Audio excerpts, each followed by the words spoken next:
favorite number. Hello and welcome to Miles's favourite number of episode 9. Is that because it's the Ninth simplest Legion. of number? Oh, Ninth Legion. I thought it might Ninth be because Legion. you don't want to go double digits.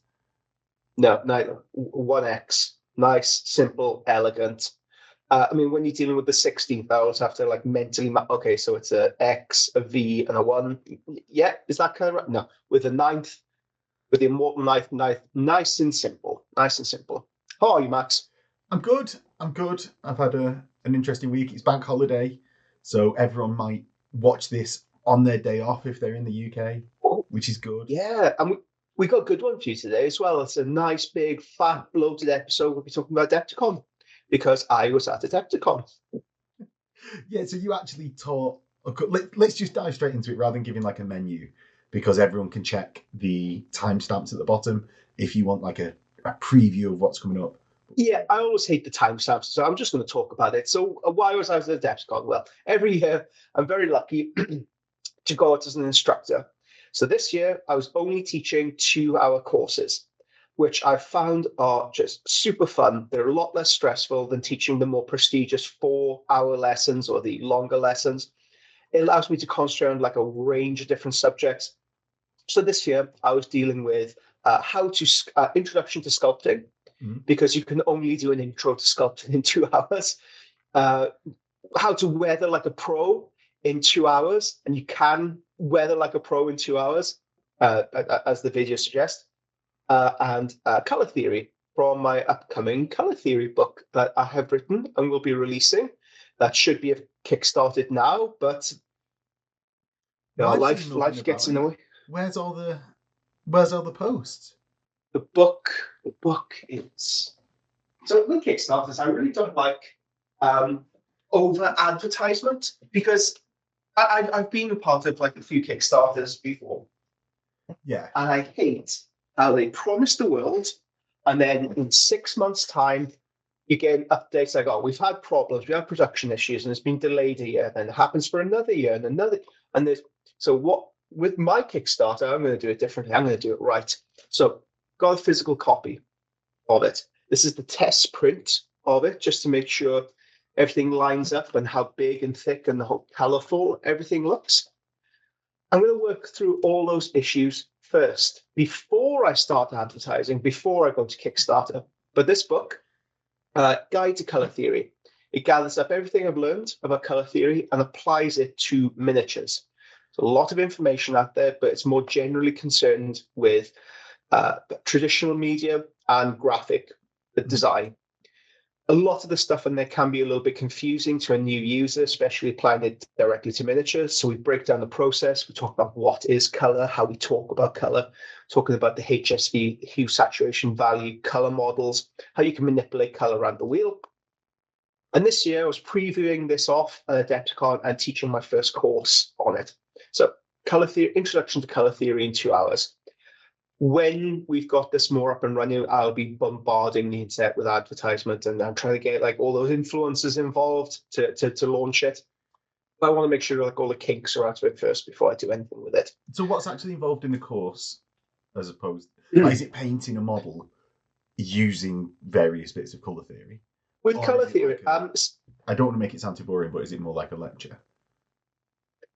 In lectures can be a good thing. You learn a lot in lectures. I'm very keen. So this strikes to my teaching methodology. So let me bore you for a little bit. There's no point attending a class and not having any active engagement with it, because how do you learn stuff? It's by practically doing. Yes, you could turn up and you can see me do a demonstration for 2 hours, but you may as well be watching me on a YouTube video.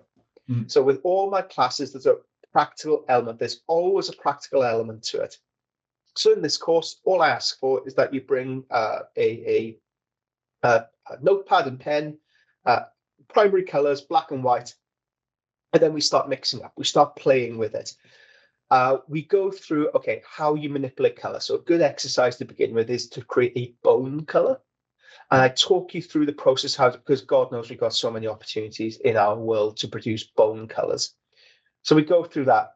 You learn about the history of the color wheel, how color is thought of, how it was influenced through Aristotle to Newton to a guy called Wilhelm who created the rather amazingly named Martian color wheel. And you can look this up online, the Martian color wheel. Cool color wheel. So we talk about what color is, how we talk about color, and how we can manipulate it. And I show you by just playing around with the colors you have on your color chart. At the end of the 2 hours, there is a test. There's a qualifying test to see whether you become a paint wizard. I'm not going to tell you what that test is. You have to take the course to find out. Okay. Okay, I will wait with bated breath over whether I can be called a colour wizard. Color wizard, yeah. I need to have badges printed up next year for it. But everyone in the class graduated. They all became color wizards at the end. So Awesome. that's applicable for all the courses. So with the sculpting course, for example, we go through how you sculpt organic and inorganic surfaces. We're looking at hair, and then we're looking at how to create armor. And between those two disciplines, you can create pretty much everything else. So if you want to create cloth, you use the organic surfaces. If you want to create more armor or like stone, use the inorganic side of it. So it's a very basic, simple, soft introduction into sculpting. And then the weathering course is the super fun one because we have a miniature and we just blasted it with oils, enamels, weathering powder. We talk about chips, how chips are formed, what kind of chips you want to use to create different battle damage. And we talk about how weathering isn't only just slamming a load of dirty down on your miniature or slamming a load of Oil paint? what's that stuff? Streaking grime, slamming a load of streaking grime on your miniature. No, weathering is the dirt on your miniature's boots. It's the battle damage along a miniature's fist. It's the story of your piece that you're trying to tell. What the course aims to do is try and make you a better storyteller through weathering, all in 2 hours. And were you successful? Yes, everyone graduated then. Not paint wizards. I'll have to come up with another term for it. Grime buggers. I can't swear. Grime, but other B words. You can swear. Yeah. Grime bastards. Yeah. Yeah. So, do you know what? I can't ask the person that's running the course. Did everyone have fun? So we'll just have to leave it at everyone graduated. Did I have fun? Did I have fun? Yes. Yes and no. It's very stressful in the run-up to it because you are there with other world-class artists, very prestigious artists. So Val, I was doing a sculpting course alongside Valborn, for example, the guy who does those amazing space walls. And I was thinking, God almighty, why would anyone want to take my course? And it's got that guy there. But I guess why people take my course is that the other course is full up. It's the style of delivery. I think the way I'm able to instruct students, at the end of it, everyone was successful in what we set out to do. And for a 2-hour course with people who have never sculpted before, to create a hairstyle and it for it to be recognizably hair and it for it recognizably to be a metallic, and to go away with something, pauldron, you go away with something physical at the end of the class, I think is valuable. So it's very stressful in the run up to it, making sure I've got the timings correct, making sure that the content is there, making sure that every class is supported with a PDF.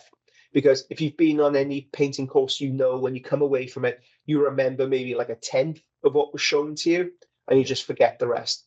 That's why I make sure that each class is supported with a PDF to remind you afterwards as well.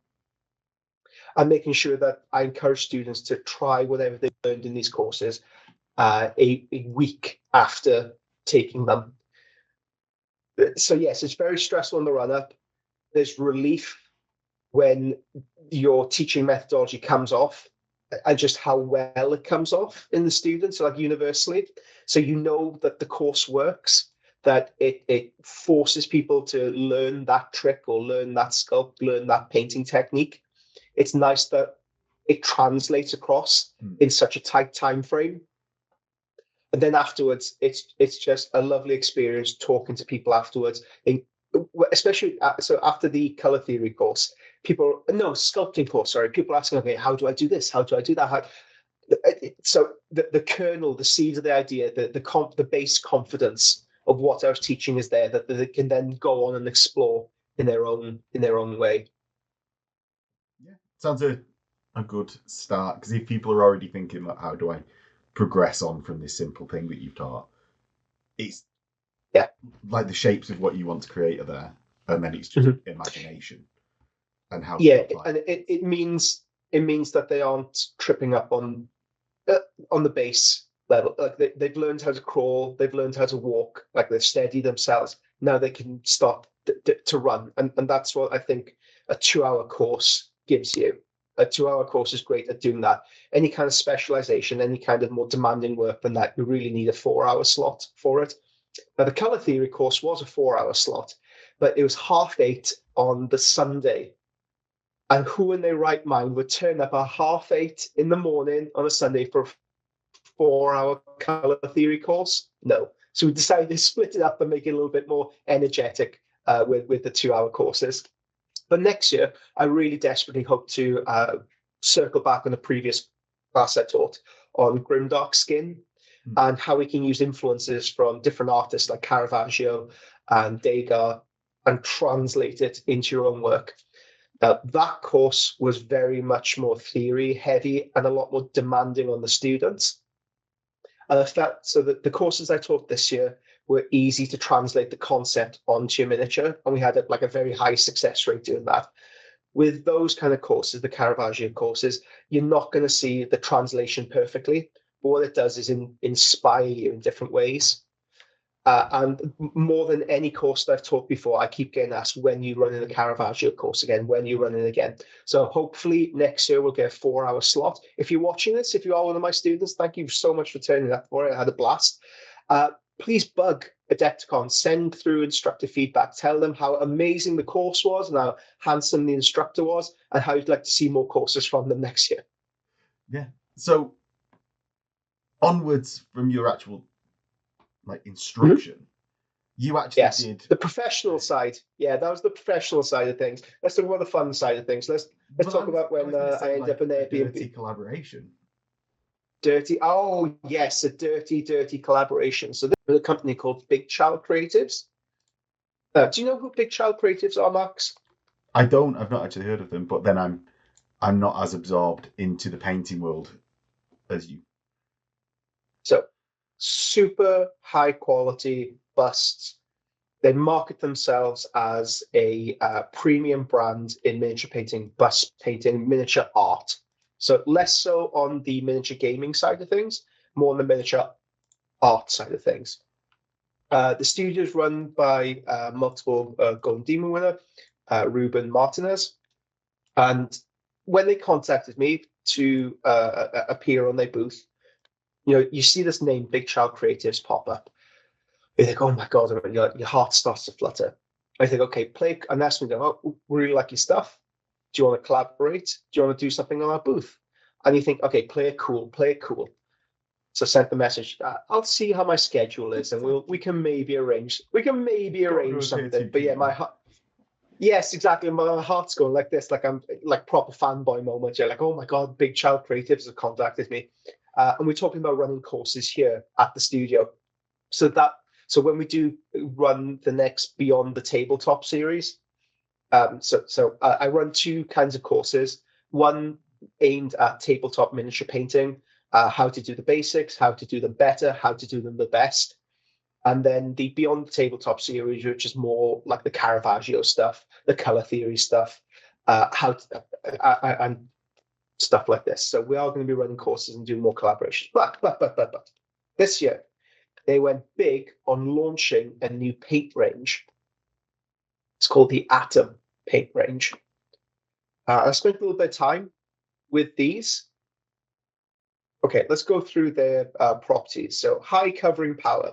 As you have to say, they do cover remarkably well, like unbelievably well, to the point where, so I use a lot of pre-shading in my work. So black, white, and then I put the color on top, and I allow the pre-shade to kind of shine through.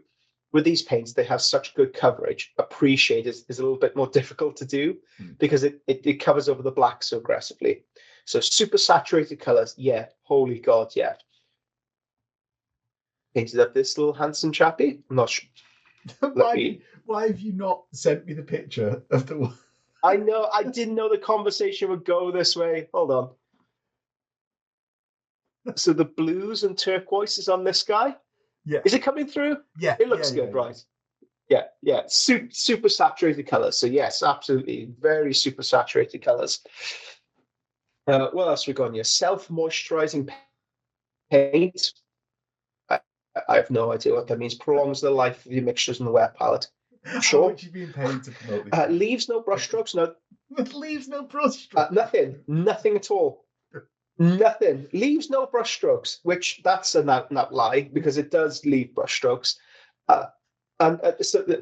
When you develop as a miniature painter, the first thing you do is lay down base coats. So you thin your paint, learn how to thin your paint, and then you learn how to modulate your brush tones, glazing, layering, that kind of thing. But the longer you go into miniature painting, the more developed you come, the more you realize that developing textures is king. So being able to differentiate a leather glove from like a moleskin glove is important. It's a different kind of brushstroke, different kind of style. So you do want to see the brushstrokes. I'm not sure that's exactly but anyway, had a little go of them on my booth. Have to say, very good paints. Of course, and you always feel a bit like a used car salesman whenever you're invited to do something like this, like you're shown special treatment, like, oh, have a look, paint this miniature with these new paints, and you talk through like the director, and you get to speak with the people behind the scenes, and they're all very enthusiastic about the paint. It reminds me of when I was a wine merchant, and they'd fly you out to the wineries, and they talk about their wine, they feed you a load of wine and feed you a load of food and make you feel really good. So when people are out there and and you're trying to sell wine, recommend me like a good Barolo. Well, I'm going to recommend their Barolo. So I always feel like, yeah, my judgment is a little bit inhibited. I'd love to see your take on them, just as somebody with zero skin in the game.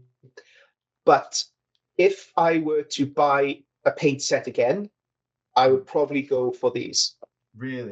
Because of how hard they cling onto the. So, for example, at the booth, they had one pot of airbrush thinner between the entire table, between like 5 or 6 different people working on stuff at the same time. So the artist I was with, Martin, we said, okay, let's just try them with water, see if they clog the airbrush up. Because it's like you mix water with any kind of paint, like instantly it clogs up. With this, it lasts about an hour. And I don't think it even clogged at the end of it. Though? That is like the biggest thing. Did you use their white through an airbrush? I did. How was yes. It? Like, did you have tip dry? Like the main thing. That's pretty good then. Even with water. We didn't use any. We didn't use acrylic thinner. We didn't use any kind of special medium. We used it with just pure water. Into the white, mixed it up, sprayed through. Yeah, no dry tip, no sputtering, no nothing. Quality. Now, when was it that you painted like the head-to-head painting? Mm-hmm. So, like what time? Like 4 o'clock in the afternoon? No, or? like give us because the collaboration that I was meaning was the mm-hmm. painting of the bust. Yes, so it was a 2-hour challenge, and it was a versus. So this was against another artist called Martin. But Martin, he'd been working for 2 days straight, and his mind was gone. So we just decided, okay, let's do experimental things, and let's just hang out. Don't worry about like the versus element to it. Was that at this paint range booth? At the paint range booth. So the video that should be up now. Yeah, it's up. Don't worry. So that was painted in 2 hours, and I cheated a lot to get it to that stage, because you're at the Big Child Creatives booth, you want to show off a little bit. So I played it very, very safe with that. I used the underpainting technique, where I used magenta and turquoise to build up the base tones, and then I put basic colors over the top of that, so like flesh tones over it and skull bone tones up over the bone, for example. And I was able to create a very pleasing, cool miniature. So cool tone miniature within a very quick space of time. I leaned very heavily on the airbrush to do that, built up with textures with the brush, and then airbrushed again.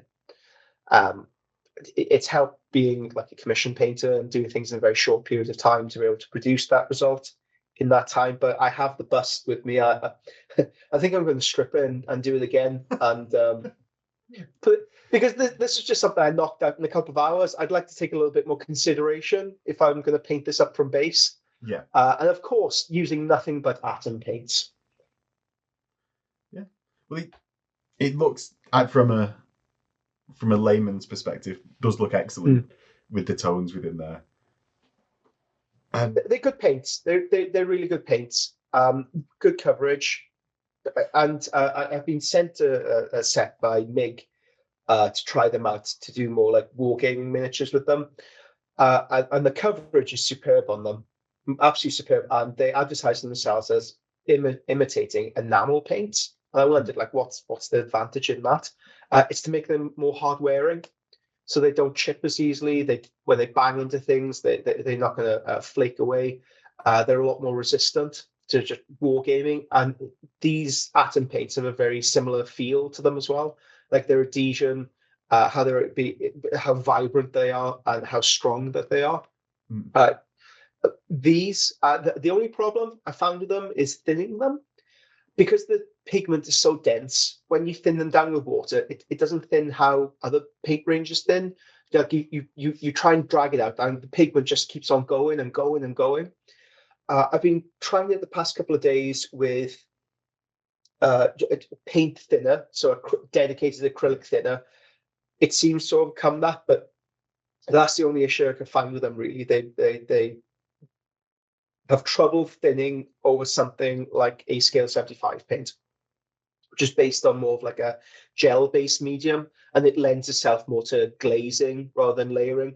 These atom paints are at their best when they are used as a layer and builds it up like that. That's my experience with Atom and Big Child Creators. Can't wait to do more and shill for them. Shill for them more Shilling. So than already doing. Yeah. How much money to investment have they given you to sell your soul? I have a 20% stake in Big Child. No, nothing. You know what? That's the sad thing. Yeah, you don't even need to pay me off. I'm that cheap. You just if you show me not even like warmth or niceness, you don't have to be kind to me. If you just show me a basic level of civility, I'll happily endorse your product. If you that's it. Acknowledgement. That's all I need. That's the only thing I need. Just basic level of acknowledgement. Right. So that is your experience of Adepticon. I sadly didn't get to go, so don't get to gush over Adepticon this year. However, something that we can both talk about, by neither of us having experience in doing the models, is the Slayer Sword and Golden Demons.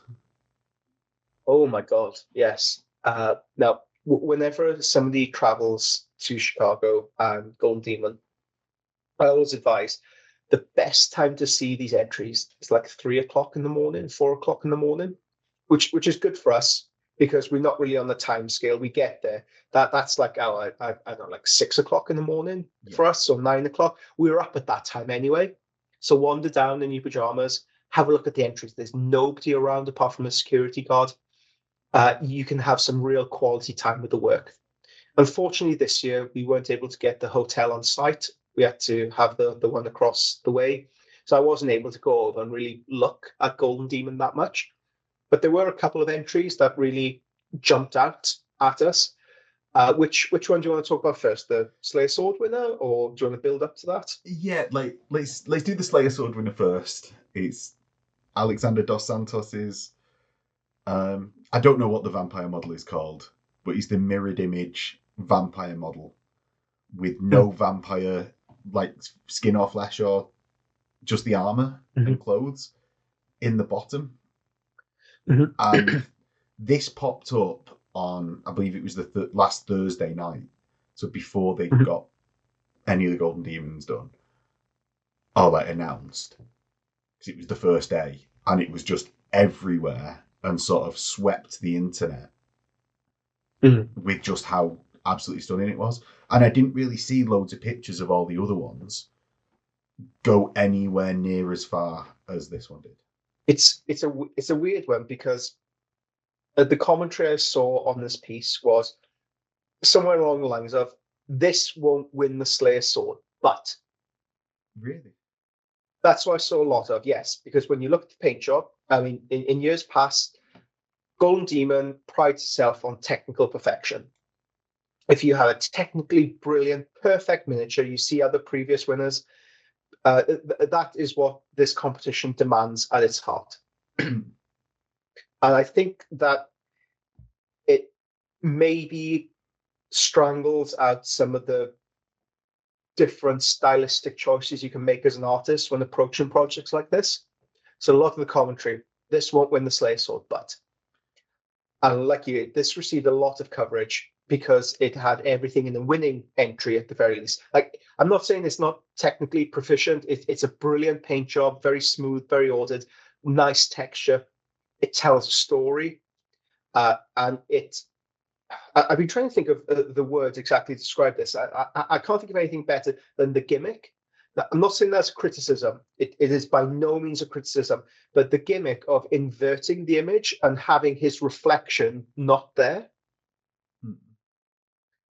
I think is such a brilliant visual. It's such a brilliant visual, and it makes you wonder like why this stuff hasn't been done before. Where you're playing with the visuals, you're playing with the perspective of the viewer.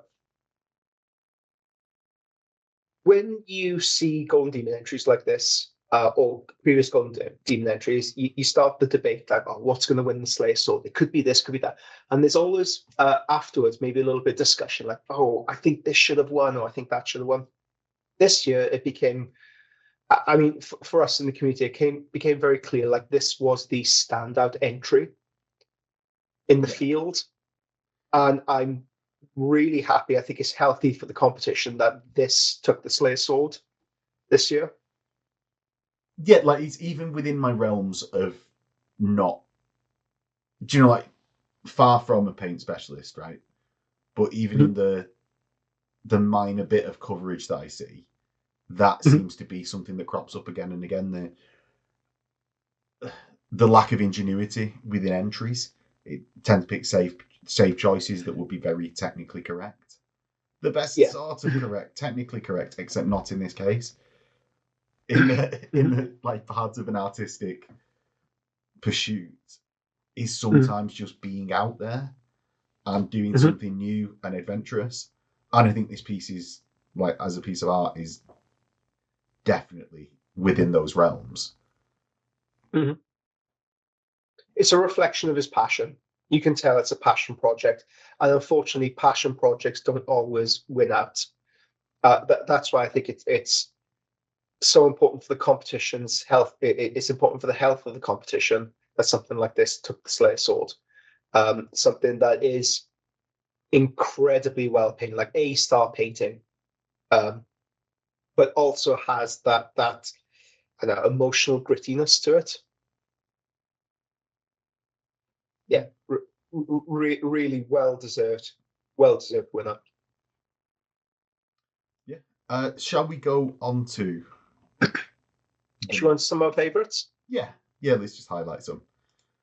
So we've got the the first one, the Bretonian Knight, is the first. So this is my personal favourite that I saw. This is based on an old piece of John Blanche artwork. It's a black and white image in the, I think, first Bretonian book that was ever produced. It's not one of these images that's really widely circulated. I mean, when you think John Blanche, maybe you think the front cover of the 40k box set, or you think of some of the crazy artwork done in like Codex Imperialis. It's just this one lone image in one book that very rarely gets repeated. And again, he was able to capture the image so perfectly. He was able to capture the grit of the universe through the paint job. Technically proficient, technically excellent, has soul, has passion. Everything I love to see in Golden Demon, everything I love to see in competition miniature painting is encapsulated in this piece. Yeah, and I think looking out as well at what you were saying before about texture, it captures really well, I think, the textures between the different, like say that the banner definitely has a different texture to the shield, or even the same. The bone colour in the banner has a different texture to the bone colour on the Bretonian Knights barding, and the red on the barding has a different texture to the red on the shield. So multiple textures across the model looks really nice, and I'm enjoying giving a layman's perspective of all of these compared to your. I can say it for the dum-dums like me. He's a really enjoyable model to look at. He's one of my favourites from the. It's good. Show. Yeah, it's very good. It is very good. It is good. Next, we've got the Age of Sigmar single miniature that got gold, and this is the Hedonite Champion by David Ugolini. Oh, and I didn't say the name of the. We didn't say the name of the Ralph Boylon was the old world that got old world silver for the Bretonian Knight, and David Ugolini's Hedonite of Slanesh. And this is one that I think another like technically amazing one with the blends achieved. Like looking at the boob of the model, that's a really nice. Well, I just thought I'd not go for the feet this time and comment on a different area of the model. But I mean, it's got okay feet. It's got okay feet. The paint job on the feet is good. The model itself, I know he can't do anything about that, but he's not the sexiest of feet.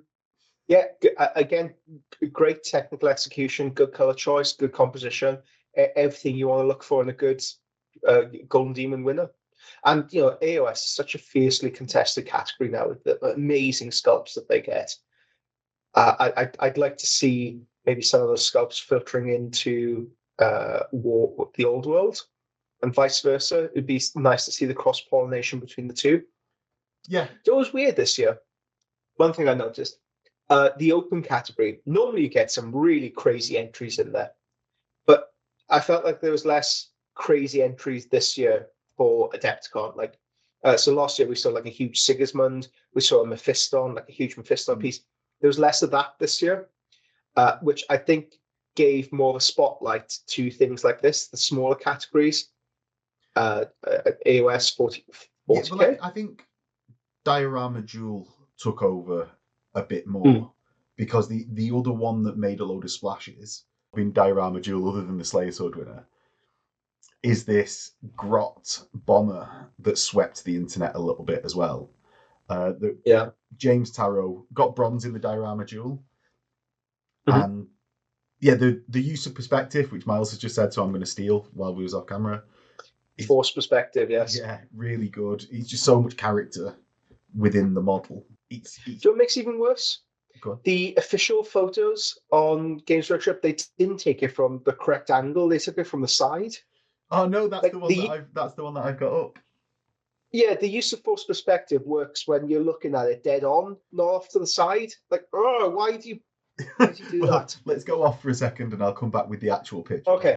So here we've got the actual perspective that Miles is talking about, and it does with the sweep of the plinth does exaggerate that, which is really nice. It's a stunning, sort of stunningly characterful piece, I think, as much as anything else, and just really it's healthy for the competition that not only are we getting technically excellent paint jobs, we're also getting interpretations of perspective, where you're seeing like the epic miniatures used in the background, like 40K miniatures used in the foreground. It's a golden era for experimentation in Golden Demon miniature painting. But when experimentation goes wrong, shall we talk about the controversy? Yeah, let's see if I put it next in the deck. Yeah, so here we have Neil Hollis's gold in the 40K category. And it's an excellently painted miniature. And the plinth on the ground before we get into the background, which is the controversial piece, or the main topic point, is really nice. He's a bit of a shame, but the topic that has come up on this miniature happens to be, do you know, it's detracting away from what actually we should be talking about. So so the background is AI generated and printed. So the jungle scene behind the miniature. Now, whether you think that's right or wrong, from the very outset, I have to say that Neil, when he was at the competition, was very open about the fact this was a printed AI generated background. It wasn't a case that he was hiding it or he was trying to claim that he painted it or created it. He was very upfront with people who asked him questions and the judges. But the internet, as ever, feel like they've done some super sleuthing and caught him out. That's not the case at all. He was very upfront. And so Golden Demon at its heart is a miniature painting competition. It's a competition. I have never enjoyed that aspect about miniature painting, especially in this arena, like the competition side, because how do you win at art? I don't like there's like a ranking system there to it. I think it should be more about appreciation rather than judgment, which of course any kind of competition gives you, but I understand it's a motivating factor. It drives innovation. Just it's a personal outlook that I do not enjoy in the creation of my own artwork. Do you know what? I heard an analogy on David Mitchell's on David Mitchell's book that he wrote this year, and he's like he's speaking specifically about songs, but all artistic pieces. It's like comparing Cheerios to a ladder, and it's how do you determine the benefits of those two things? And although it's all miniatures that are being created, it's the same sort of things. They're so wildly different in what they're both trying to do in various pieces, and they're trying to achieve the. Yeah, I mean, and part of the criticism of Golden Demon as a competition is that it's a self-feeding loop, that they only want to, or rather, they reward miniatures painted in a certain way that reflects their product the best. That's one of the arguments that's out there. In effect, it stifles creative freedom. Whether that you think that's true or not, that is one of the criticisms that exist out there. The competition before this, Crystal Brush, I felt like you saw a lot more styles and innovation, and the field was freer for interpretation because it wasn't governed by one entity, Games Workshop, for example, that drove a certain style. And as a competition, I feel like competitors need to push as much as possible. They need to push the envelope as much as possible. They need to push not only the rules, the spirit of the rules, to push themselves. Because if you're a competitor, well, you're going to push it right to the edge to get an advantage to win. I think that's what Neil has done here. He has pushed it. He has pushed things as a competitor in this competition to try and secure for himself a Golden Demon, which he's done. There are no pre-existing rules behind AI and its use and implementation within Golden Demon. I think that's going to be very swiftly put in for any future competitions because of the controversy behind this. I don't think he should be maligned in any way for his use of it. And I don't think he should be criticized or harassed, which I've seen a lot of online, or bullied for his use of it because he is a competitor in this competition. He tried to gain a competitive advantage, which he should do to secure himself a Golden Demon. There's nothing against the rules about doing this. And he was up front with the judges and people at the competition. He didn't try to hide it or missell it to something else. Yeah, do you know what? It's something that's across, like that exact notion of we've got these rules, these are the rules, and people will find competitive advantage within that. And that's something that is across the spectrum, be that like miniature painting, where you have like, well, I can I'm not doing anything with the model, I'm framing the model with something that I've generated from AI. people in like my experiences in like weightlifting sort of stuff, and not having done it myself because this is pre my time. People used to put tennis balls under their knees so that they could squat more, and Oh, right, people okay. used to Right. like, and they've since banned that, and people used to like talcum powder, like Marina Pudzianowski famously talcum powdered like the row of a weight where you'd like pull the weight up with a rope in sort of a rowing boat motion, and it's just within the rules, and people complain about it, but it's within the rules, and not having done anything wrong. So I think I actually agree with you on that point. Yeah, it's a competition. Style yourself as a competition. You are a competitor in that competition. You should have every right and every motivation to use whatever advantage you can possibly get in a very competitive field where you have people from all over the world flying in, be they professional miniature artists, uh, or people like Neil who have other jobs but are like top of the tree miniature painter. Any kind of advantage that you can seek, you should try and achieve. Beyond that, AI, should it be allowed? Is it ethical to use? There's a lot of discussions of this in the art world where you come down on this because AI, the way it's generated, it gathers up a whole bunch of visual information from the internet, recombines them, and smushes something out. The problem is with that is the original artists or owners of those images aren't credited. An argument could be made, and very strongly is made, is that you are stealing the work of other artists and being put here. Again, this isn't. I don't want to apply this to Neil. This isn't on him. Like the whole AI generative thing isn't on him. It's not his responsibility to bear the brunt of this. Generally, AI as a product, AI as a way of generating art, there is a moral quandary here where you are taking the art of other artists, mushing them together, and you could be using it for commercial purposes or private. It's stealing other people's work. Yeah, and it's at speed as well, with very little effort, I think is the key point. Yeah. As well there, because Yeah.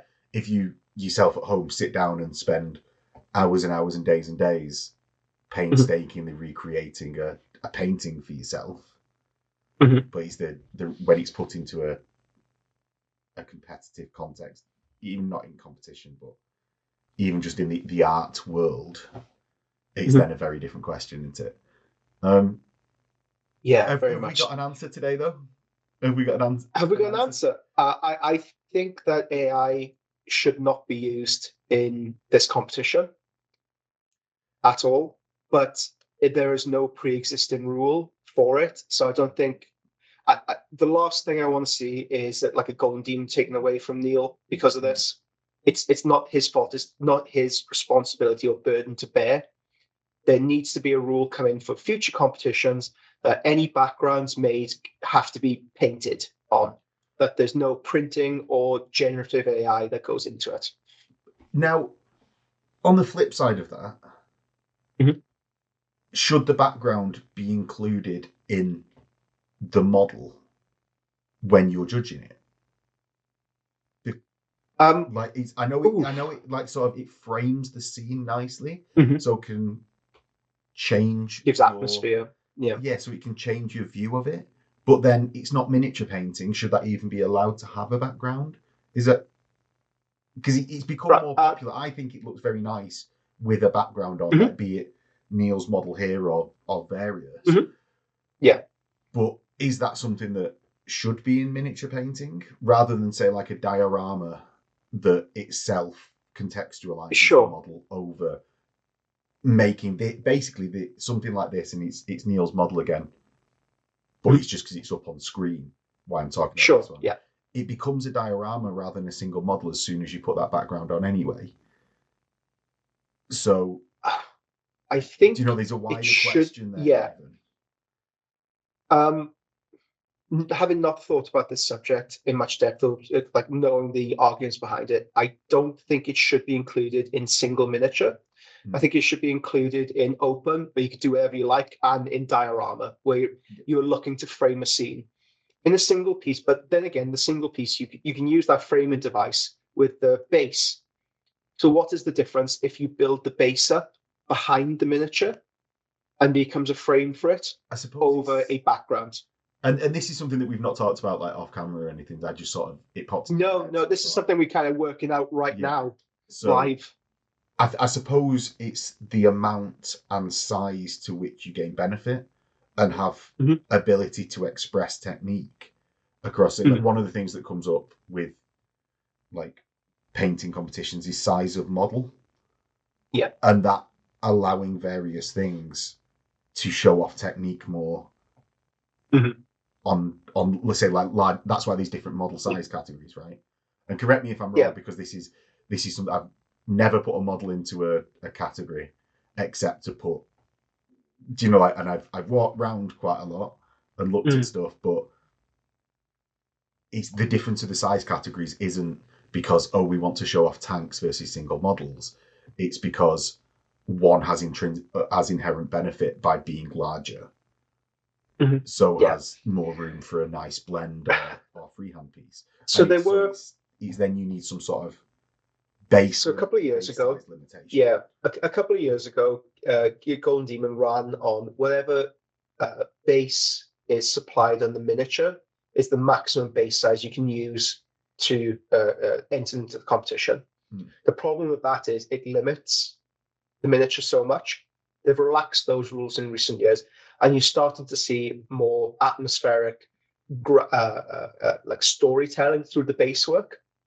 I mean, the Slayer Sword winner, for example, having that huge base, atmosphere, telling a story. The previous Slayer Sword winner, like an elf on a base, like it had quite a big rocky outcrop to it. Again, the base was incorporated in the story. When you look at the miniature, when you analyze the miniature on its own, I think it goes through a process with the judges. They look at the technicality, whether it looks good, color composition, all that on the miniature. And then you start looking for other things to almost like add points because when we're dealing with miniatures at this level, how do you differentiate a silver from gold? Well, if one has a free-handed banner, you can point to that and say, oh, there we go. That has like more effort, more of it, like an extra point I could add onto it. And I think if you put like a nice base surrounding it that tells a story, that when you're trying to differentiate like the slivers of degrees of how good one is from another, you can look to things like that to categorize them as gold, silver, bronze, etc. Yeah, what the answer is to this? Well, I don't think there is an answer. I think there is a rule, and this is sort of like I was maybe already formulating the next bits of the argument in my head while asking you, is that I don't think there is an answer. I think there's the rules that you follow, and if it's within the rules, it's miniature painting, man.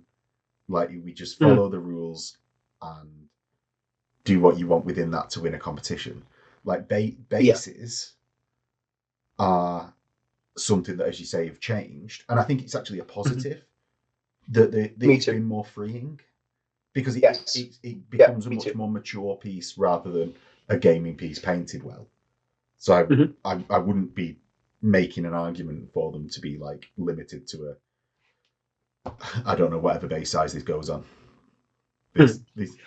You always want to empower the artist. I think at the heart of any argument or rule creation, you want to empower the artist to create something spectacular. And I think this version of Golden Demon does allow that. The relaxing of the rules, allowing you to build up these bases, to almost build like a diorama to show off your single piece miniature. I think that is a net positive for miniature painting, for Golden Demon. As somebody with no skin in the game who doesn't enter these kind of competitions, I just want to see cool miniatures. I want to see breathtaking things. I want to see things that make my eyes jump out my skull and go like, wow, that is amazing. I don't really care if it wins silver, bronze, gold. I don't care if it wins any. I mean, last year, one of my favorite entries was a crab Yeah, I don't know that whether you was remember so that. nice. Yeah, The yeah. AOS crab. Like, I don't give a rat's if that wins a competition or not. I mean, I can remember what won Slayer Sword last year, but I can't really remember what won the AOS categories last year. I remember that crab. Yeah, I think I last year remember that god was Andy Wardle's Hedonite, like Fat Boy. could well have been. Yes. Again, amazing I piece, think. wonderful. Anyway, I remember that crab. I remember the crab. Did it win an award? I don't know. Who cares? The crab was amazing. This year, if the vampire had won no awards whatsoever, perhaps it was disqualified in a technicality or didn't meet base requirements or whatever the hell, I will remember that vampire. I will remember that. I think that is far more important than an arbitrary award given to you, pat on the back, well done at winning art. No, that vampire piece, I think, has changed the landscape of how miniatures could be presented and interpreted going forward. The forced perspective stuff we're seeing is innovative, fantastic. This is what I want to see from Golden Demon: innovation. yeah. And Neil, he could definitely do this. Just watch some Bob Ross. Yeah, So, shall we go you'll be fine. next You'll be fine. onto the Yes. previews that came out? Oh, we need to. Okay. Yeah, well, we sort of need to. We sort of need to.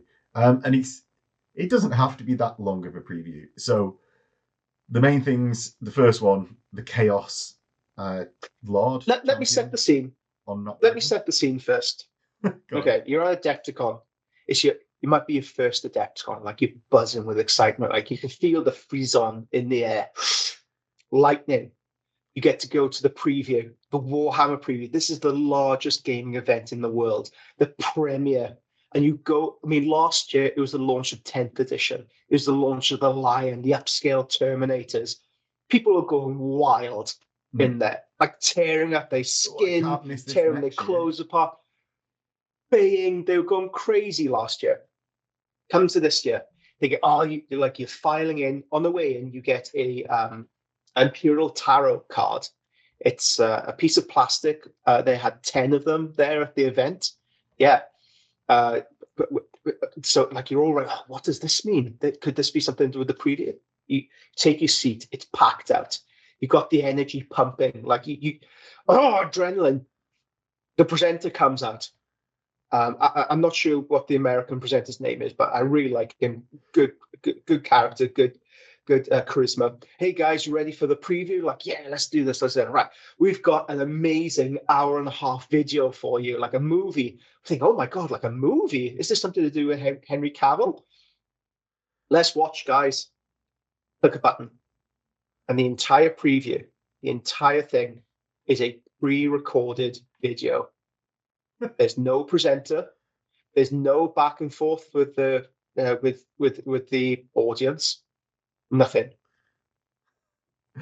That's an odd choice. That is an odd choice. We sat down for an hour and a half and we watched a YouTube video. Because last year, I mean, you had a little bit of interaction, like you had swells of engagement in like, oh, did you like that? Yeah. Or we come up to the next preview, it might be orcs, do you want to say wah? And like G up the audience, like, wah. Came to this, and after the preview, if people are excited, like they start cheering. I know, like they saw the Slaves to Darkness commander, and people got up and shouting like, hell yeah. But that was cut through, that was cut off. But the next segment, with the presenter saying, well, I hope you enjoyed that, like the charisma of a wet paper towel. Well, I hope you enjoyed that, guys. Should we get on to the next preview? The pacing was off. Yeah, because obviously you need that person there to be able to read the room and choose the exact moment. Yeah, exactly. And play on it, or play on those. Like you might have some guy like shout something out randomly. Well, you can make a joke of that. You can build, engagement with your audience. Nothing. It was all a pre-recorded video, and I mean, far be it for me to criticize the Games Workshop presenters, but it didn't really feel like any of them wanted to be there. It felt very flat. Okay, so when it felt like, here's our new product. Be excited for next product. I'm sure they wanted to be there, Miles, but Well, that was an excellent preview. Thank you, James. I'm really excited for that next thing. I can't wait for it to come out and paint it. Now let's go on to the next thing. It had that base, like it was a very tone deaf, presentally way of presenting the product. I think it's maybe just the safe way of presenting. It's this, yes, like yeah, it is, and that's something that will come from like whenever you speak. Were to you a excited? Employee, me? I want to ask, like, were you really excited for that next product? Were you excited for the Age of Darkness thing that was coming out? 2:00 in the morning. I didn't even remember that Adepticon previews were on. Oh, no. Because I just know sorry, it's going to pop up on Warhammer Community anyway. The presenter who said, like, oh, that was a really good preview. I'm really excited to see that, get my hands on it.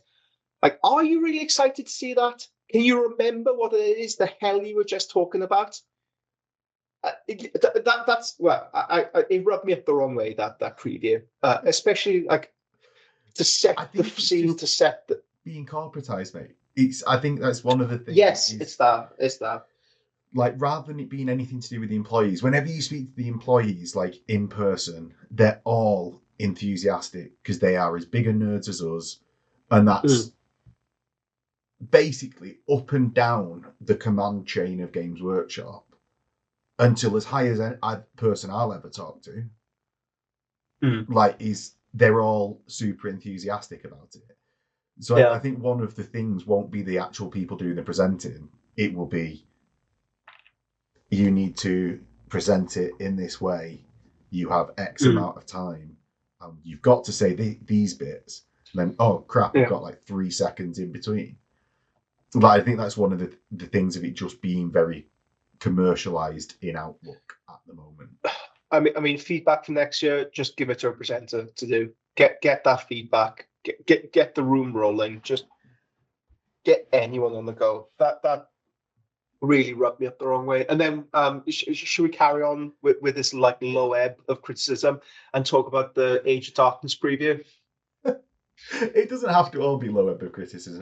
So let's do these Slaves to Darkness sculpts before we get lost too much in the in-person. I'm really excited. I'm really excited for this next product. You really like it? I'm really excited for this next product. Right, okay. I see. I'm not excited for it in the least, right? It's... Yes, it's a good I like the sculpt. It's just not something not something I'm interested in. Yeah, and that's saying that as 2 Chaos players for the old world. Mm-hmm. I know this is a Sigmar model, but it very easily translates into things for the old world. Mm-hmm. I've seen a lot of Chaos Champions on Steeds, though, right? Yeah, it's a nice one. It's just I've sort of had a little bit my fill of the Slaves to Darkness on Giant Beasties, just for a couple of. Yeah, and I guess she's very much molded in the shape of Archaon, like the new Archaon. Like this follow very similar design principles. When you look at the old Slaves to Darkness or original Champions of Chaos, like how diverse that range is, how crazy all those sculpts are. Again, the safe choice maybe for the creation of her. I don't know. It doesn't make my loins tingle. But he's got the old Archaon cape, but other than recognizing that, or like that style of thing, other than recognizing that, I don't see it like as massively overwhelming, especially for like a preview. As you said before, the like Terminators come out, like 10th edition, all this. Goddamn lion! A new Primarch coming out. Ah! Yeah. Which one do you want to go on to next? Should we do the Age of Darkness, because I've been banging on about it. Age of Darkness preview. So you get the Heresy preview. Yes, we get a little bit of Heresy update. Last year they were talking about the Beta Garment book. They were giving like tantalizing previews. The day after this, they revealed Hibu Khan, the White Star character, and we can reasonably assume that a Horus Aximand is in the works, given the previews you've seen. So, like, I think we gave very conservative guesses in the run-up to this. Maybe we'll see a miniature. Maybe just like a bit of a miniature. What do we get? A picture of Mars. Yeah. And it's not even 30k Mars. It's not even like 40k Mars. It's not future Mars. It's just a picture of freaking Mars. Because 30k Mars has the halo around it of industrialization. Like this world is more industrialized than any other place in the universe. What you just get like a flat picture of Mars they took off Google and said coming soon Mechanicum. That's it. That's all. I thought I was the one that was riled up today. But no, I agree with you on this. It seems like a very odd choice, and I wasn't. It's got to be Plastic Mechanicum, right? Surely from this, it's Plastic Mechanicum. It jumps back into what we were saying about the. I think we said it a little bit about the Solar, but previous Heresy releases, where it's as people that have been into the Heresy for a long time, there's none of that. Like, we want to see some mentalness. Where's the mentalness? This is very much on the it's things that I already know about release. If they do like a proper Schism book where you get like Dark Mechanicum, that's amazing. That's what I'm praying for. I'm very much given the level of energy that they put into this preview and revealing Mechanicum, I very much doubt they'll do that. But I would love to be proved wrong. I would just love to be proved wrong and be, without a hint of irony, be genuinely excited for this next product. You see, I don't know whether you've been tainted by being at the actual event. Maybe, yeah. I was pissed off. So much I was really pissed off being there. No expectation on my side. Yeah. And I thought this was a bit of a swing and a miss because it was. Or even, even things like if you're going to show a picture of Mars, don't make it our Mars, make it 30k Mars. Just attention to detail, like small little attention to detail, things like that. It just showed a lack of care doing that. Agreed. Right, let's move on. It would be nice if they do Dark Mechanicum. I can't see it coming. Yeah, fingers crossed. Yeah, that would be amazing. That would be really amazing if they did do that. Shall we do the old world? Oh God, let's do the old world. This is a much better preview.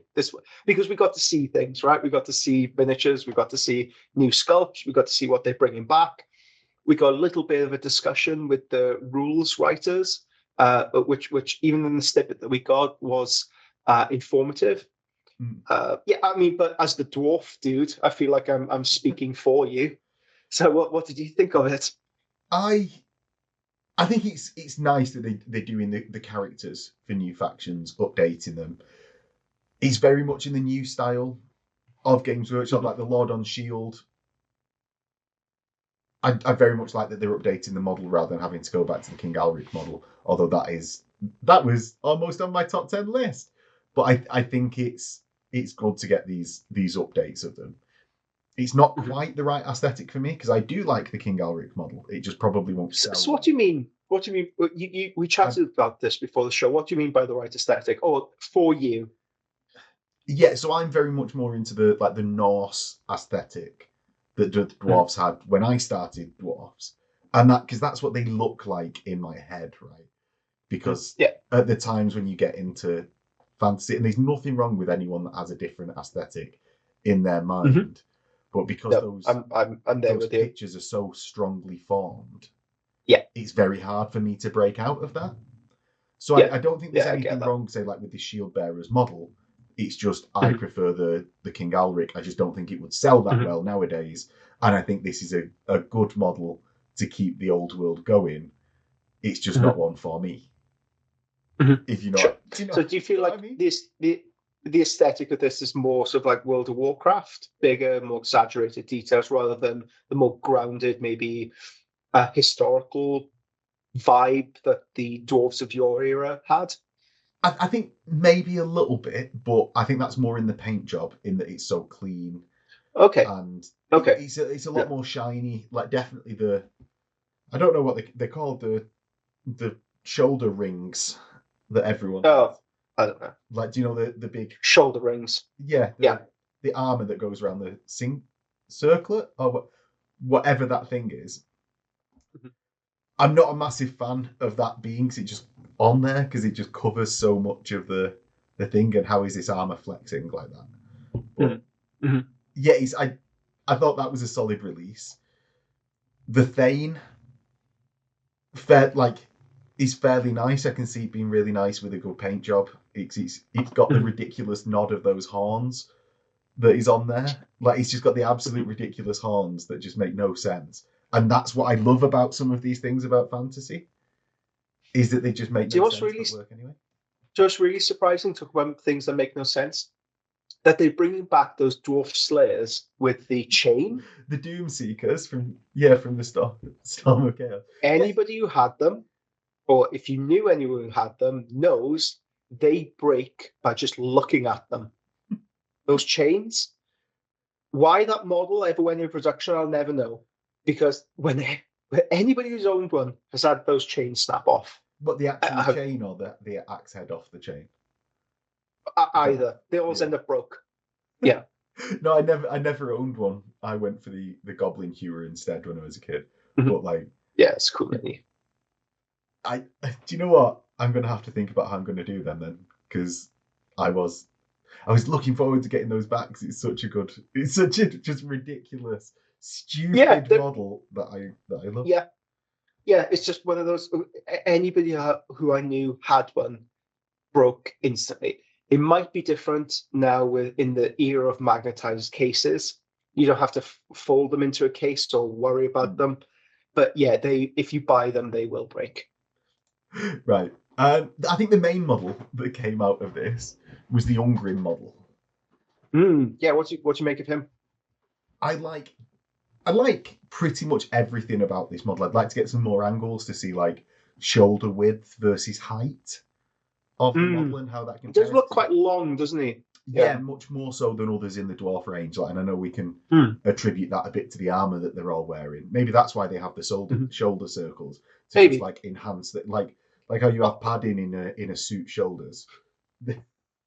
Everyone thinks dwarves are really wide. Actually, it's just padding in a suit shoulder. Yeah. It's a really nice characterful model, a bit foreboding. I think the axe is at a bit of a weird angle. How he's holding it. Yeah. It might be the perspective. Yeah, and I'm open to that. That's why we need more angles of it. But that's my criticism of it. But this is one that I can't wait to get hold of. And I hope they have enough stock for people without. It's gonna right. I checked because I knew I was going to say about this Ungrim model. I was like, I'll check the Bretonnian Battle Standard Bearer that I've mentioned every week since January, right? It'll surprise no one that he's still not in stock and hasn't been. So bases still non-stock. Yeah, it seems. I know they've got like these far in advance deadlines, but just hold on there, Nelly. Get some of the original stock out that people are after. But it's at least a successful release, and I'm glad that dwarves are getting done next, because I feel like they're one of the ones that need a bit of a boost,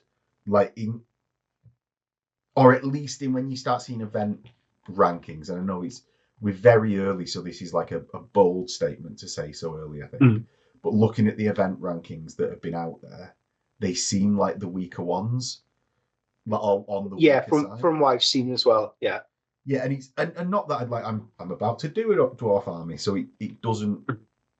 I don't think it's something that should stop anyone getting into any of the armies. That's talking like very competitive, and I don't think this might put people off. I don't think any Games Workshop game is good enough to be played super competitively. Like if you want that, you need a game like chess. Well, maybe the Underworld games, like those, the skirmish games that they do. I think it's Underworlds. They're not on hexes, man. You need something on squares or hexes where there's no fudgery even of that. Or like I've never played the rules. You never played chess? No. The Underworlds. No, but I imagine it's not on a chessboard styley thing. But anyway, No, I do agree. It's the roots are in RPGs, right? When you come to play Dungeons and Dragons, the aim again isn't to win the game. It's to create an interesting story. Yeah, and I think that's whenever you speak to anyone that works at Games Workshop, and even like store managers, or read interviews of people that are still there but in the past, they seem to be playing in the studio, like just like turning up and just being like, "Shall we do this today? Oh yeah, let's make up this random thing," and that's how they seem to be playing games. So, regardless of how dwarves are doing at the moment, or whether you play like that, I think it's good that they're getting an update in an arcade. It's just nice to see, as sort of like an overall meta kind of thing. It's nice to see the momentum of which the old world is keeping up. So we've just had Orcs be previewed and released. We're getting Dwarves. It feels like in the next couple of months we're going to get the next one and the next one. And so even though they can't keep stock, it's nice that the momentum is there behind this project. But hopefully it will then ramp up, even if it takes them a year to be like, oh, the old world actually was successful. Like, we can't keep this in stock. Hopefully that in 6 months' time, a year's time, will mean that it's in such a better place to just like have the stock all the time and be more supported than it is now. Even because it's been like a month and a half, right? And Orcs are out.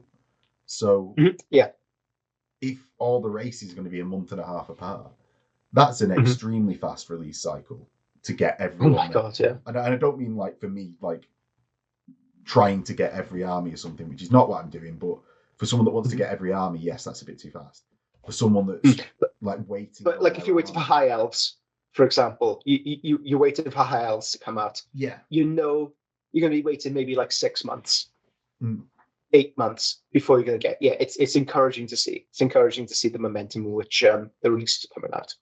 Yeah, and I think that is. Oh no, we've got the Chaos Lord from 40k. Oh yes. 40k. We did say before this, like every 40k release, a little bit busy. Core is good, like the Night Lord set that was released for Kill Team.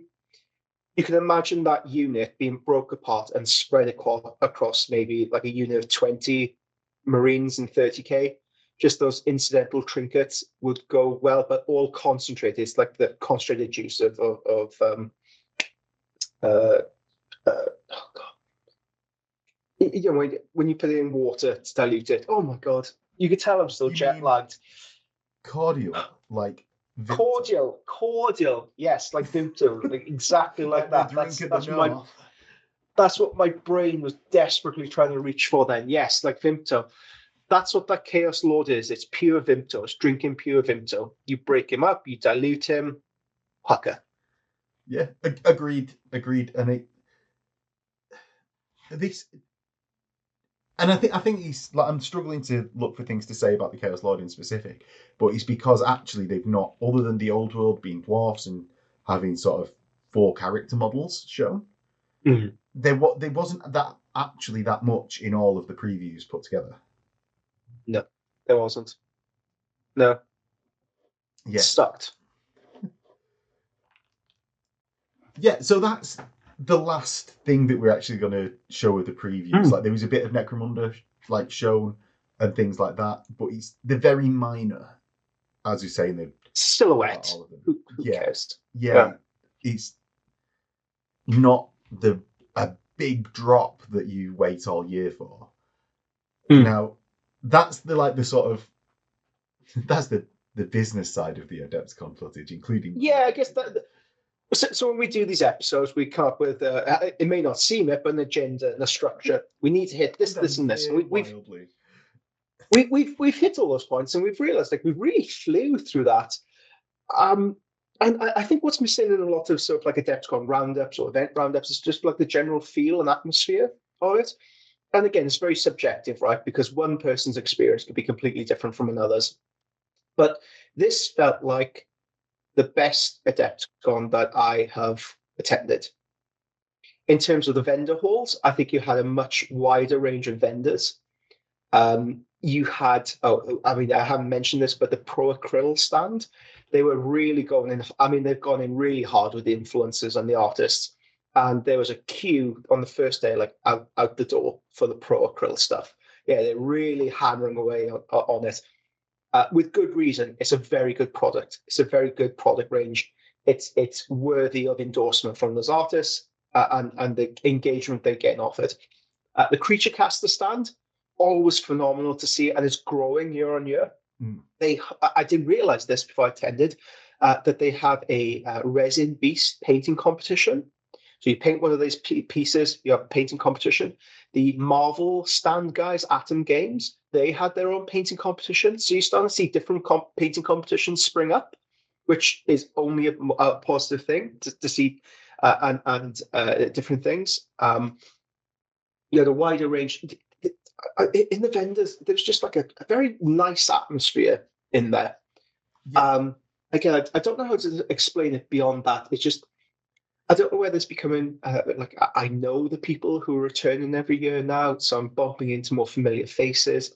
I feel more comfortable in my teaching style out there with the success rates I'm getting from those classes. I mean, travel's a little bit of a I've had bad travel. I've had bad travel experiences before, so I always get like a bit anxious beforehand. But I know. So here's a tip: if you're traveling to Chicago from Britain, go to Ireland first, because you could go through immigration via Ireland, and it takes like 2 seconds. The immigration into America. So you fly over to Ireland, you go through American immigration in Ireland. It takes 2 minutes to do, and then you can go through the American line on the other side. Whereas if you flee direct from London to Chicago, you need to go through immigration on that side, which took about 2 hours to get through. That's crazy. I wonder why we've not got an agreement with them like that. I think it's because they get so many Irish expats out there that they have that. But that's so knowing that, I know I'm able to breeze through, knowing how to get to the hotel. Just those little things, like I've become more at peace with traveling out there. I know what miniatures to bring. I know the travel restrictions, what you can and can't bring with you on the plane. Like little minor things like that. They seem minor, but they add to the overall experience of being out there and how relaxed you are. Chatting with, so I had a wonderful interaction with Aaron Lovejoy. So famous, well-known painter. He'd just come off the back of doing like 2 solid days teaching. And I bumped into, like, I waved him like an idiot, like he knew me. It's one of those things, like I know him. So I was like, oh, hey, Aaron. And before I caught myself thinking, like, oh, I don't know him. Or rather, he doesn't know me. We got chatting. I had a lovely interaction with him and his wife. He was obviously tired from teaching, but he had time enough for me to have a conversation, like a genuine conversation, and then move on. And then after the event, like he texted me like, "Oh, holy God! Like I didn't realize it was you. Like I know you. Like next year, let's have a beer and catch up." But I much preferred that interaction where he didn't know me. I was just like a random dude turning up to him and saying hello to him, and him having the time to have a conversation with me. Like that's a very nice thing for a human being to do, especially with him being so tired.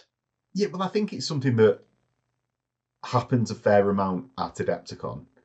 It's one of the places that people get to go, especially around the vendors hall. And for anyone that's not been, like I've only been once, so I'm not in the like I don't know like loads of people or anything like that. But walking around the vendor hall is a good experience in itself. Just and I know it's walking around shops. What are you bothering? Do you know like what's good about that?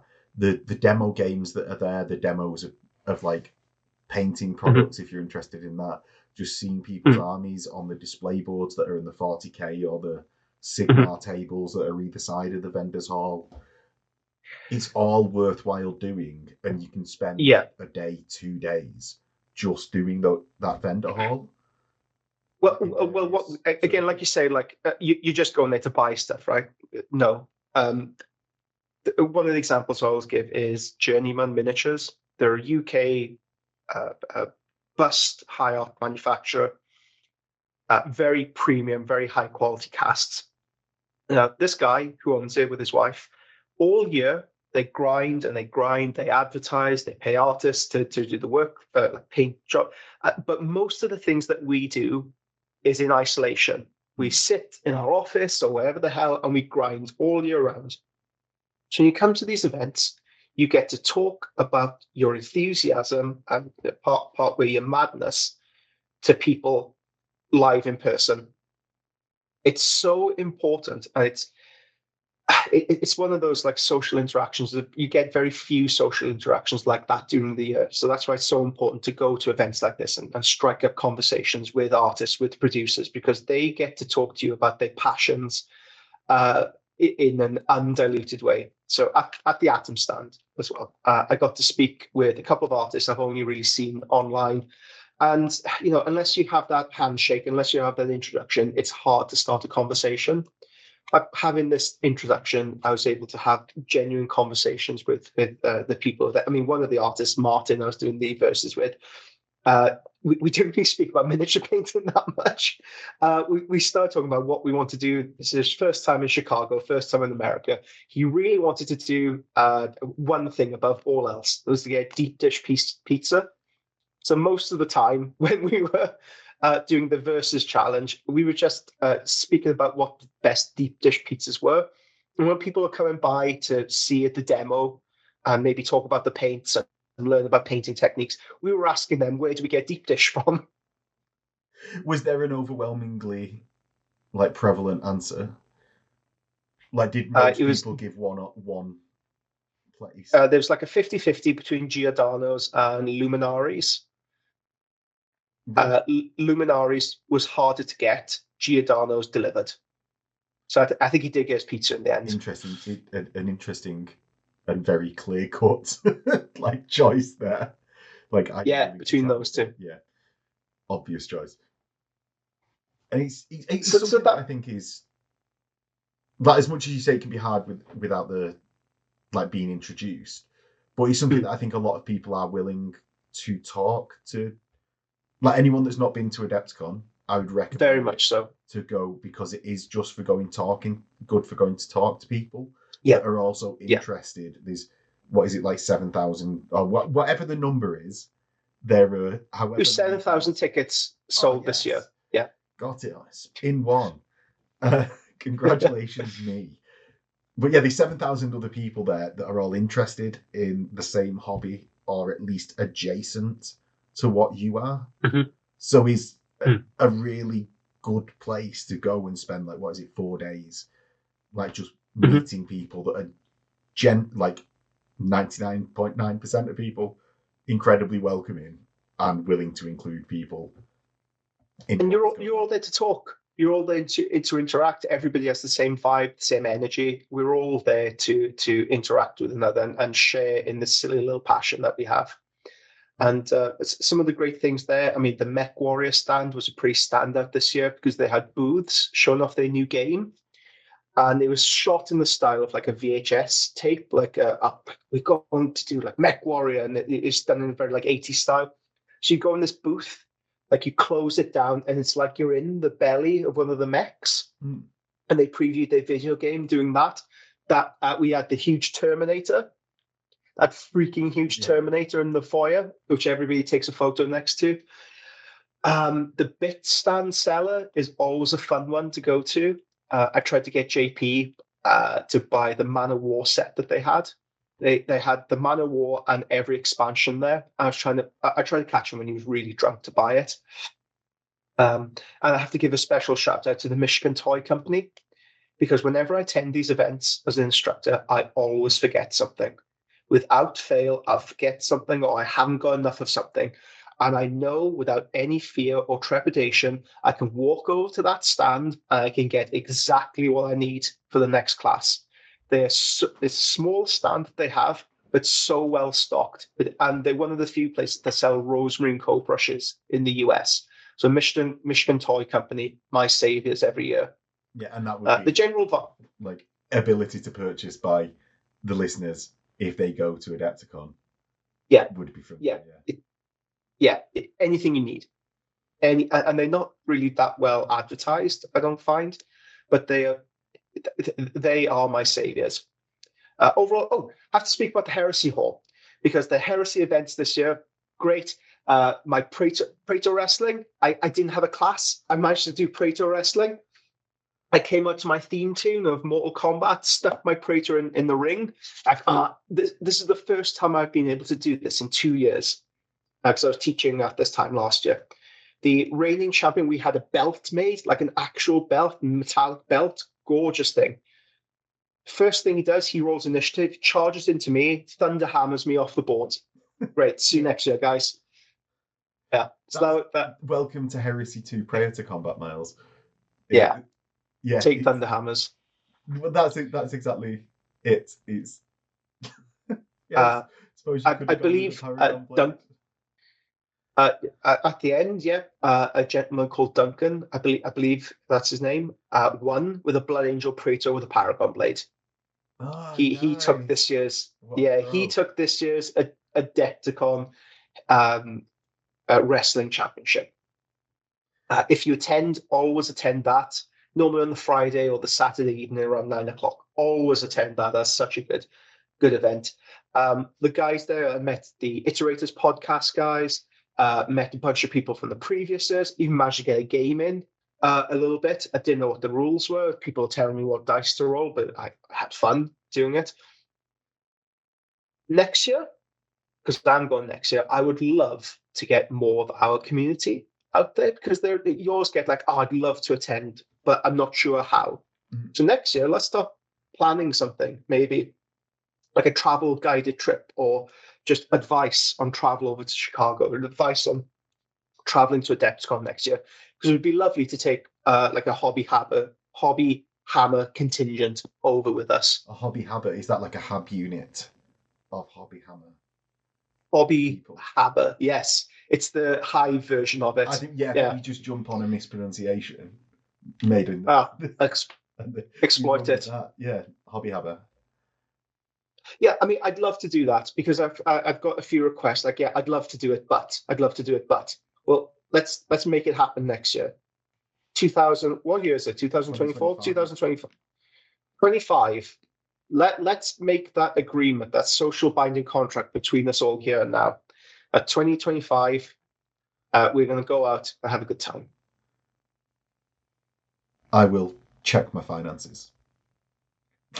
Everyone's going to check their finances. Just say yes, go with enthusiasm. Okay, let's try and plan it. I'll do it. Let's do it. Yeah, that's what I want to hear. Okay. Year, I'll do it. We can all go to the preview together and be disappointed as a group. We can all support each other in that moment of disappointment. We can all, be like, oh my God, we don't need all of the support for Heresy. We never needed the support for Heresy, just like at the end of Heresy 1. We could just 3D print all our stuff now. All the files are out already. Let's 3D print. Well, that's a new adventure as well. I'm on 3D printing. But that's for a story from another time. Yes, let's cover it another week. Before we go, I'd just like to mention that me and Phil are running an event on June the 13th, 12th and 13th. What an idiot. It's the 8th and 9th. The 13th is in the middle of the week and the following week. So, yeah, don't turn up on the 13th. Yeah, if you liked the look of the intro to this video, which is the advert, I've not told Miles yet. It's awesome. Yeah. See, no, I've been watching this back. I've seen it. I've watched it. Yes, I've seen it. It's a very nice intro. The start of the video, though. But it will be at the start of the issue. Of the issue, yeah. If you enjoyed it, want to join in on a narrative, the Old World event, there will be a link in the comments. And that's it from me.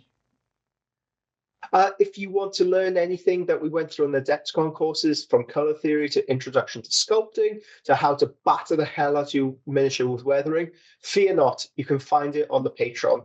For $15 a month, you get absolutely everything, all the back catalogue, hundreds of video tutorials, lots of different PDF tutorials, all linked on the website. So if you feel like you messed up, because you did mess up if you didn't attend or missed out, all the materials are already available for you in the comfort of your own home. We are designing new classes for the rest of the year. Keep your eyes peeled on littlelegendstudio.com. Right now, I'm just getting over jet lag, and I don't want to plan another goddamn thing for the next week. I just want to sit in my hovel and paint miniatures. I want to constrict myself. My social battery is up. So, see you later. Yeah. Oh, and we've got till next week for the HobbyHammer challenge of 250 points that Miles is definitely not going to get done. I'm going to give it a go. If you've got your entries, get them in for next week with the hashtag HobbyHammer or on Miles's Discord. And we'll shout some out on the podcast. The issue. And we'll catch you next time. In a bit.